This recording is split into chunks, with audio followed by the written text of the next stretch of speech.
4 حاجات اوعى تعملها وانت بتصب ريزن.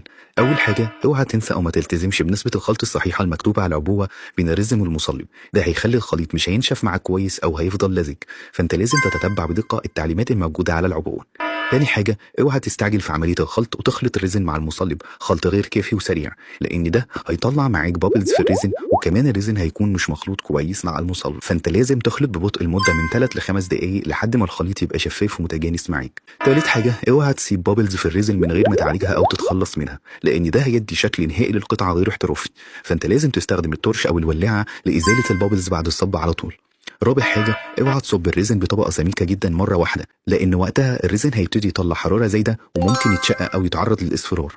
فأنت لازم تصب الريزن على طبقات، كل طبقة ما تعديش 1 ل 2 سنتي، وخلي بين كل طبقة والتانية وقت كافي. لو عايز بقى نصايح مختلفة في فنون كتير زي الكونكريت، الريزن، الشمع وغيرهم، تقدر تتابعنا، هتلاقينا بننزل نصايح كتير قوي في المجالات المختلفة. ولو عندك أي سؤال أو استفسار ابعت لنا تحت في الكومنتات أو في رسالة وهنرد عليك حالا.